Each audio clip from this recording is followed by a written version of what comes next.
In January of 1987, Gabriel Nagy was just an ordinary man living in Sydney, Australia.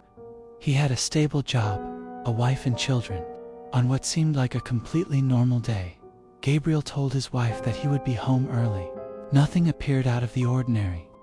But after leaving work, he never came back. His car was discovered 2 days later on the side of a highway. Inside, police found bloodstains on the seats. Investigators feared the worst. Had Gabriel been attacked, murdered, or had he simply walked away from his life? For his wife and children, the days stretched into weeks, then years, and eventually decades, with no answers. Gabriel Nagy had seemingly vanished off the face of the earth. But then, in 2010, 23 years later, a bureaucratic twist changed everything. Authorities were cross-checking medical records when they stumbled upon a familiar name, Gabriel Nagy. He was alive. When police found him, Gabriel was in a fragile state. He was homeless, suffering from amnesia, and living under the belief that he had no family. He had been drifting for decades, doing odd jobs and relying on strangers for kindness, never remembering the life he had left behind. When the truth was revealed to him, that he had once been a husband and a father, he was stunned. His family, though shocked, welcomed him back. For them, it was a miracle, a man gone for more than 2 decades, suddenly reappearing, very much alive. But here's the chilling part. To this day, Gabriel Nagy has never been able to explain why he vanished. Was it a head injury, a mental break, or something else entirely? Even Gabriel himself doesn't have the answers. What began as a routine day in 1987 ended as one of the most mysterious disappearances in Australian history.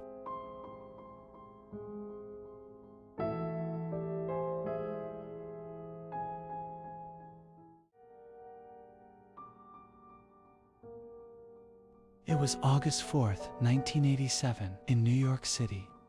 Joy White and Carl Tyson brought their newborn daughter, Carlina White, to Harlem Hospital because the baby had a high fever. She was only 19 days old. What was supposed to be a routine hospital visit turned into every parent's worst nightmare. A woman dressed as a nurse comforted Joy, assuring her that Carlina would be fine. But this nurse was not part of the hospital staff. Later that night, the baby was gone. No trace, no witnesses, and no leads. The woman had walked out with Carlina in her arms, and the child vanished into the night. Authorities launched a massive search. Flyers were distributed. The media reported constantly on the case. But days turned to weeks, weeks into months, and eventually years passed. For Joy White and Carl Tyson, hope began to fade. Their baby was gone, but Carlina's story didn't end there. Fast forward to 23 years later, a young woman named Nedra Nance, living in Atlanta, Georgia, began to feel like she didn't quite belong in her family. The woman who raised her, Ann Petway, couldn't produce a birth certificate or any real documentation of her childhood. Something wasn't right. Carlina started digging. She compared her baby photos to images in a missing children's database. Then, she found it. A face that looked exactly like hers. A baby missing from New York since 1987. She contacted the National Center for Missing and Exploited Children, and DNA testing confirmed the shocking truth. Nedra Nance was actually Carlina White, the baby who had been kidnapped more than 2 decades earlier. The kidnapper, Ann Petway, had stolen Carlina from the hospital and raised her as her own. Petway was later arrested and sentenced to prison. For Carlina, the truth was bittersweet. On one hand, she had been reunited with her biological parents, Joy and Carl, but on the other, she had lived a life built on lies. Her story remains one of the first cases in U.S. history where a kidnapped child grew up, solved her own case, and reunited with her real family.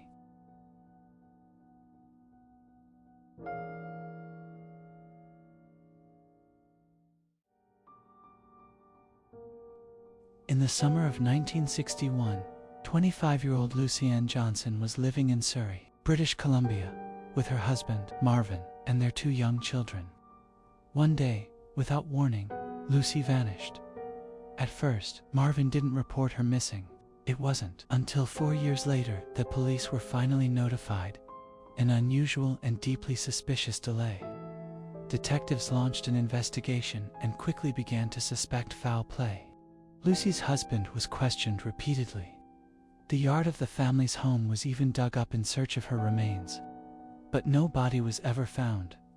With no evidence, the case eventually went cold. For decades, Lucy Ann Johnson was simply another name on Canada's long list of missing persons. Her daughter Linda grew up haunted by her mother's disappearance, never knowing what had truly happened to her.